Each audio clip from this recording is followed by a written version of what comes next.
जब बादशाह और मौरिख का निकाह होने ही वाला होता है, मगर ऐन उसी लम्हे बादशाह सबके सामने इस निकाह से इनकार कर देता है और फौरन सुंदरी को तलाश करने के लिए शहर निकल जाता है। इस अचानक फैसले से सब हैरान रह जाते हैं और इसी मौके का फायदा उठाते हुए जहांदार फौरन गुलाम और सुंदरी को अपने पास बुलाता है और गुलाम को कहता है कि अगले दिन इसका निकाह सुंदरी के साथ कर दिया जाएगा। ये सुनकर गुलाम खुशी से भर जाता है और सुंदरी के साथ शादी की तैयारियों और खरीदारी का सोचने लगता है। लेकिन इसी दौरान खुर्शीद वहां आ जाती है और सुंदरी को देखकर हैरान होकर पूछती है कि ये लड़की कौन है।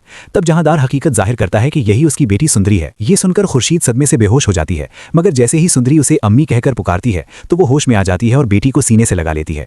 यूं माँ बेटी की बरसों बाद मुलाकात एक जज्बाती मंजर बन जाती है। इसी दौरान मौरिख अपने वालिदैन के साथ वहां पहुंच जाती है और गुलाम जहांदार को बताता है कि बादशाह दरअसल सुंदरी से मोहब्बत करता है, इसीलिए उसने मौरिख से निकाह से इनकार किया था। जहांदार फौरन एक नई चाल चलता है और मौरिख को यकीन दिलाता है कि जैसे ही बादशाह को सुंदरी के निकाह का इल्म होगा वो खुद उससे शादी के लिए तैयार हो जाएगा, जिस पर मौरिख खुश हो जाती है। इधर गुलाम के फोन पर बादशाह की कॉल आती है, जहां वो बताता है कि उसे कॉलेज से पता चला है कि सुंदल का असल नाम सुंदरी है और उसे शक है कि वही खुर्शीद की बेटी है। गुलाम ये सुनकर फौरन कॉल काट देता है, जबकि बादशाह सच जानने के लिए सीधा खूबसूरतगढ़ यानी सुंदरगढ़ रवाना हो जाता है। ये खबर जैसे ही जहांदार तक पहुंचती है वो गुलाम को फौरन खबरदार करता है और कहता है कि वो सुंदरी को लेकर कहीं छुप जाए।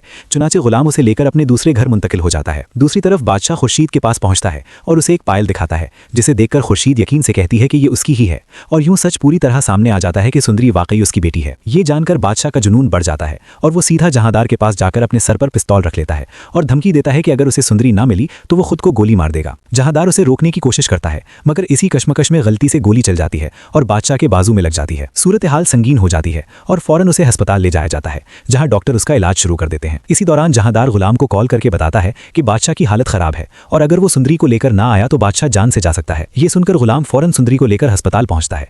जब डॉक्टर बाहर आकर बताता है कि बादशाह को होश आ गया है और वो बार बार सुंदरी का नाम ले रहा है तो जहांदार खुद सुंदरी को उसके कमरे में ले जाता है। बादशाह उसे देखकर हैरान रह जाता है, मगर सुंदरी उसे देखकर घबरा जाती है और कमरे से बाहर चली जाती है। इसके बाद जहांदार बादशाह से वादा करता है कि वो अगले दिन उसका निकाह सुंदरी के साथ करवा देगा, जिस पर बादशाह खुश हो जाता है और सबको लेकर वापस आ जाता है। अगले दिन निकाह की तैयारियां शुरू हो जाती हैं। खुर्शीद खुद सुंदरी को तैयार करती है और सुंदरी यही समझ रही होती है कि उसका निकाह गुलाम के साथ होने वाला है। इसी दौरान गुलाम उसके पास आकर कहता है कि वो स्टेज पर आ जाए क्योंकि सब इंतजार कर रहे हैं। जब सुंदरी स्टेज पर पहुंचती है तो वो हैरान रह जाती है कि वहां गुलाम की जगह बादशाह बैठा है।